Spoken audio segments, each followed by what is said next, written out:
ജയാമ്മയുടെ ബാല്യവും ജീവിതവും കാഴ്ചപ്പാടുകളും ഒക്കെ ഉൾക്കൊള്ളിച്ചുകൊണ്ട് ഒരു ഹ്രസ്വ ചിത്രം ഞങ്ങളിവിടെ തയ്യാറാക്കിയിട്ടുണ്ട്.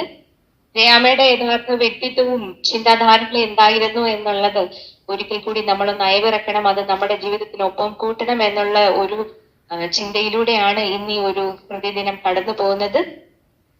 ആ ഒരു മനോഹരമായ ഓർമ്മ കാഴ്ചയിലേക്ക് ഇവരെയും ക്ഷണിക്കുകയാണ്.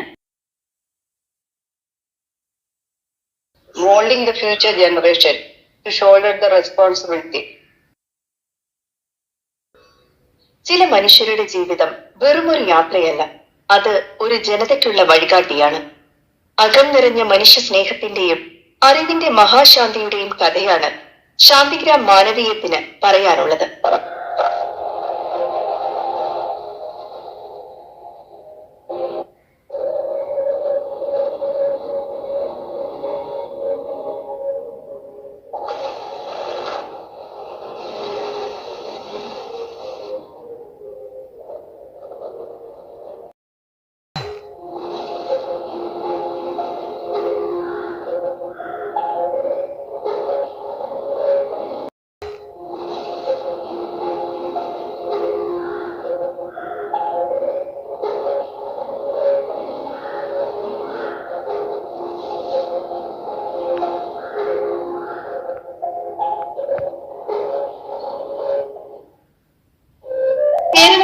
കായംകുളം പുതുപ്പള്ളിയിൽ 600-ലധികം വർഷത്തെ ചരിത്ര പാരമ്പര്യമുള്ള വാരണപ്പള്ളി തറവാട്.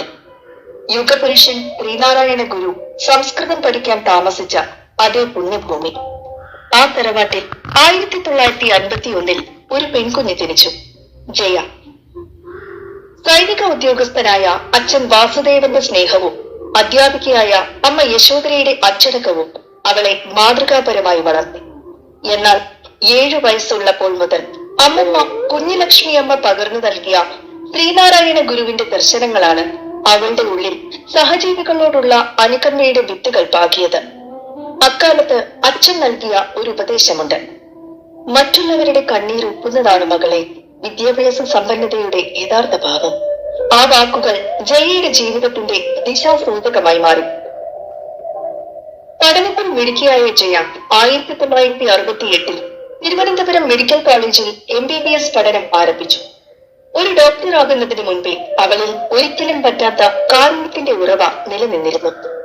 ആ കാലത്താണ് അവളുടെ ജീവിതത്തിലേക്ക് കൊച്ചി വെല്ലിംഗ്ടൺ ഐലൻഡിലെ NPOL ശാസ്ത്രജ്ഞനായ ലാൽ മോഹൻ കടന്നു വരുന്നത്.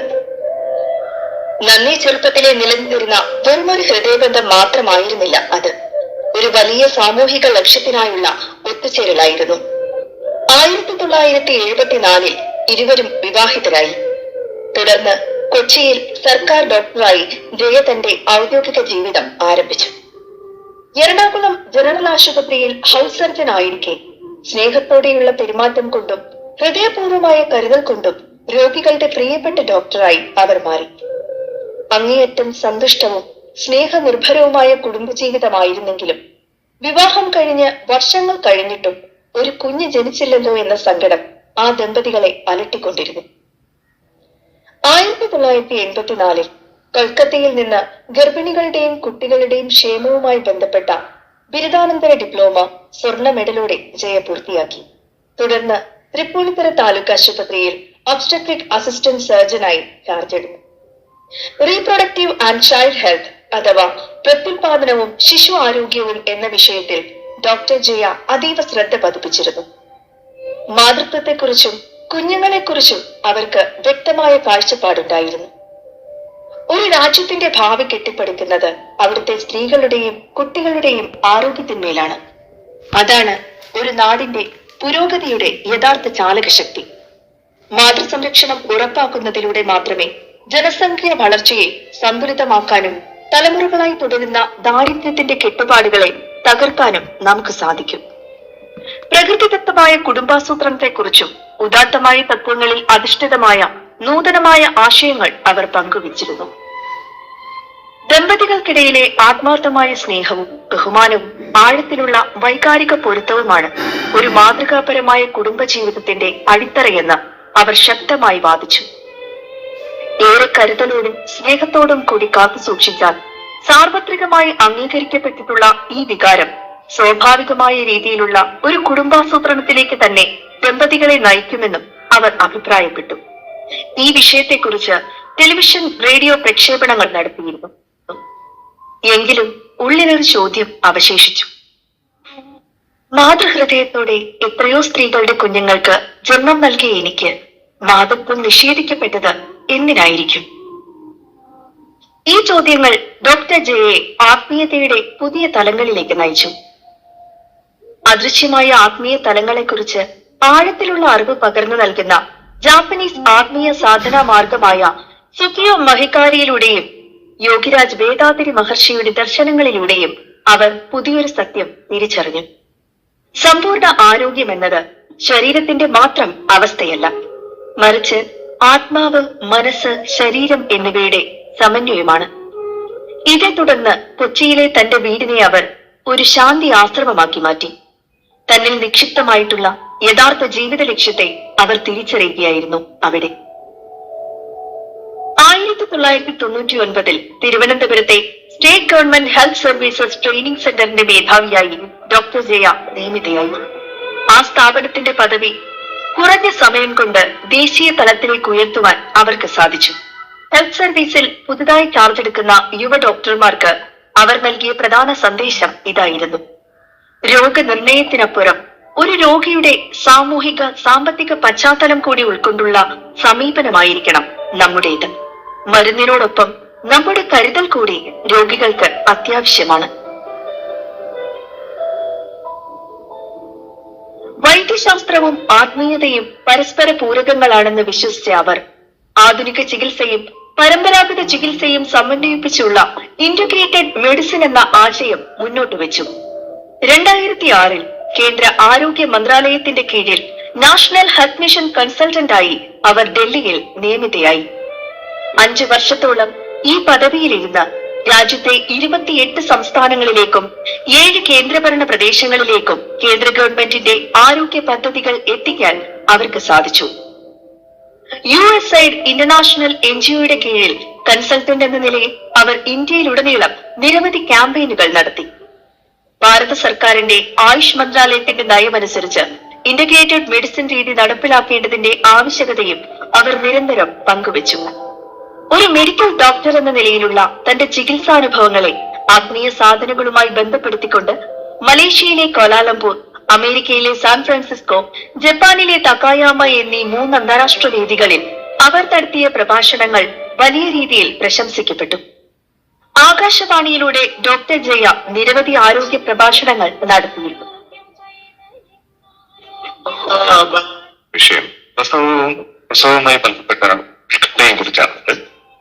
ഡോക്ടർ ജയ ലാൽമോഹൻ മാഡമാണ്. മാഡം, പ്രസവ ശുശ്രൂഷയുമായി ബന്ധപ്പെട്ട് എന്തൊക്കെ തരത്തിലുള്ള നിരീക്ഷണങ്ങളാണ് ഉള്ളത്? ഡോക്ടർ സന്തോഷ് പറഞ്ഞ പോലെ ഈ കാലഘട്ടത്തിൽ വളരെ പ്രസക്തമായിട്ടുള്ള ഒരു ആരോഗ്യ സംരക്ഷണ ഒരു മേഖലയെ കുറിച്ചാണ് ശരിക്കും പറഞ്ഞാൽ നമ്മൾ ഇന്ന് ചർച്ച ചെയ്യാൻ പോകുന്നത്. ആ ഗർഭിണിയുടെ മാനസികമായിട്ടുള്ള നല്ല ഒരു അവസ്ഥ കൊണ്ടുവരാൻ വേണ്ടി, ഉദാഹരണത്തിന് ഒരു ഗർഭത്തെ ഇപ്പോഴത്തെ പെൺകുട്ടികൾ കാണുന്നത് തന്നെ എന്തോ ഒരു വലിയൊരു അപകടം സംഭവിച്ച ഒരു അവസ്ഥയാണ്. ആ ഒരു ഭീതി മനസ്സിൽ വരുന്നതുകൊണ്ട് തന്നെയാണ് ഇപ്പൊ എല്ലാവരും വേദാതിരി മഹർഷിയുടെ സങ്കീർണമായ ശാസ്ത്ര തത്വചിന്തകളെയും കായകൽപ്പ യോഗയെയും സാധാരണക്കാരിലേക്കും ഡോക്ടർമാരിലേക്കും ഒരുപോലെ എത്തിച്ച വ്യക്തിത്വമാണ് doctor Jaya. World community service ഓർഗനൈസേഷന്റെ സ്കൈ ഡോക്ടേഴ്സ് കോൺഫറൻസിലൂടെ കായകൽപ്പയുടെ ശാസ്ത്രീയത ആധുനിക മെഡിക്കൽ ലോകത്തിന് ബോധ്യപ്പെടുന്ന വിധത്തിൽ വിശദീകരിക്കാൻ അവർക്ക് കഴിഞ്ഞു. ഇതേ തുടർന്ന് ഇന്ത്യയിലുടനീളമുള്ള വിവിധ വേദികളിൽ കായകൽപ്പ യോഗയുടെ തത്വചിന്തയും ശാസ്ത്രീയതയും അവതരിപ്പിക്കാൻ അവർ ക്ഷണിക്കപ്പെട്ടു. ഗവൺമെന്റിന്റെ റീപ്രൊഡക്റ്റീവ് ചൈൽഡ് ഹെൽത്ത് പ്രോഗ്രാമിലൂടെ കൗമാരക്കാരിലേക്ക് പ്രത്യുത്പാദന ആരോഗ്യ പരിപാലന മാർഗമായിട്ടും തന്റെ വിവാഹപൂർവ്വ കൗൺസിലിംഗ് ക്ലാസുകളിലൂടെ പ്രകൃതിദത്ത കുടുംബാസൂത്രണ മാർഗമെന്ന നിലയിൽ യുവ ദമ്പതികളിലേക്കും ഈ യോഗാമുറകൾ അവർ പകർന്നു നൽകി. തിരുവനന്തപുരത്തും കൊച്ചിയിലും പ്രമുഖ ശാസ്ത്രജ്ഞരെ പങ്കെടുപ്പിച്ച് വേദാതിരി മഹർഷിയുടെ ദർശനങ്ങൾക്കായുള്ള സയൻസ് ആൻഡ് ഫിലോസഫി സെമിനാറുകൾ സംഘടിപ്പിച്ച ഡോക്ടർ ജയ തുടർന്ന് ഡൽഹിയിൽ ഭർത്താവ് ശ്രീ ലാൽമോഹനോടൊപ്പം ചേർന്ന് സ്കൈ യോഗയുടെയും സുഖിയോ മഹിക്കാരിയുടെയും പ്രത്യേക കേന്ദ്രങ്ങൾ സ്ഥാപിക്കാനും മുൻകൈയെടുത്തു. ശ്രീനാരായണ ഗുരുദേവന്റെ ദർശനങ്ങൾ, വിശിഷ്യ ശ്രീനാരായണ ധർമ്മം, വ്യക്തിപരവും കുടുംബപരവുമായ ആരോഗ്യത്തിന് എത്രത്തോളം അനിവാര്യമാണെന്ന് പൊതുവേദികളിലും റേഡിയോ പ്രക്ഷേപണങ്ങളിലും ശാസ്ത്രീയമായി വിശദീകരിച്ച വ്യക്തിത്വമാണ് ഡോക്ടർ ജയ. പ്രാചീനമായ ആരോഗ്യ ചിന്തകളെ ആധുനിക പൊതുജനാരോഗ്യ ശാസ്ത്രത്തിന്റെ പശ്ചാത്തലത്തിൽ ജനങ്ങളിലേക്ക് എത്തിക്കാനുള്ള അസാധാരണമായ കഴിവ് അവർക്കുണ്ടായിരുന്നു. ഗുരുദേവൻ ഉപദേശിച്ച പഞ്ചശുദ്ധി എന്ന ജീവിതചര്യ ഇന്നത്തെ കാലത്തും രോഗപ്രതിരോധത്തിനുള്ള ഏറ്റവും മികച്ച ശാസ്ത്രീയ മാർഗമാണെന്ന് ഒരു പ്രമുഖ ചടങ്ങിൽ അവർ സമർത്ഥിക്കുകയുണ്ടായി. ഒരു മെഡിക്കൽ ഡോക്ടറുടെ കാഴ്ചപ്പാടിലൂടെയുള്ള അവരുടെ ഈ പ്രഭാഷണം കേരളത്തിലെ പ്രമുഖ ദിനപത്രങ്ങളിൽ വലിയ വാർത്താ പ്രാധാന്യത്തോടെയാണ് അന്ന് പ്രസിദ്ധീകരിക്കപ്പെട്ടത്.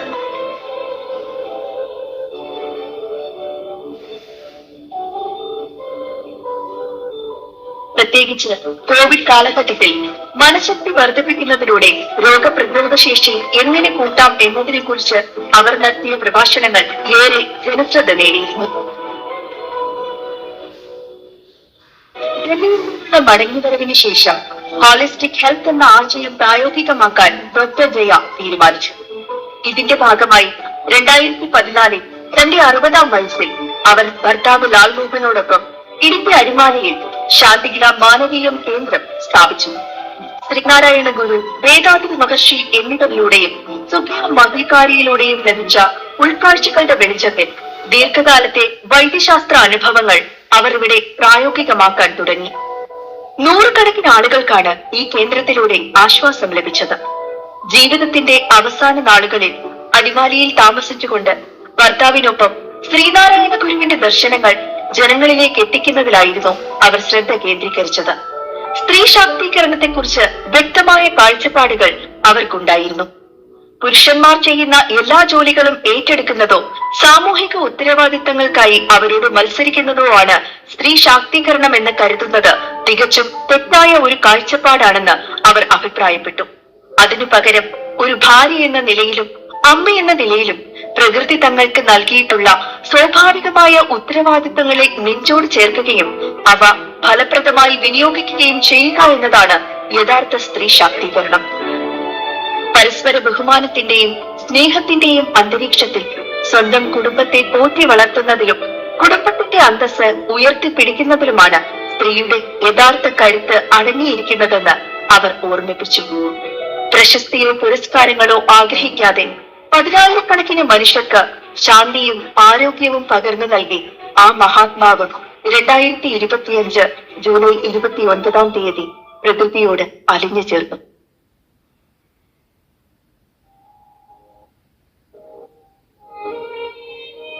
ഡോക്ടർ ജിയുടെ വിയോഗത്തിന് ശേഷം അവരുടെ ഭർത്താവായ ശ്രീ ലാൽമോഹൻ ഈ കേന്ദ്രത്തിന്റെ പ്രവർത്തനങ്ങളെ ഒരു പൂർണ്ണ സജ്ജമായ ഹോളിസ്റ്റിക് ഹെൽത്ത് സെന്ററായി വ്യാപിപ്പിക്കാനുള്ള ശ്രമങ്ങളുമായി മുന്നോട്ടു പോകുന്നു. ഈ കാലഘട്ടത്തിന്റെ അനിവാര്യമായ ആവശ്യമായ ഈ സംരംഭത്തിന് എല്ലാവിധ വിജയാശംസകളും നേരുന്നു.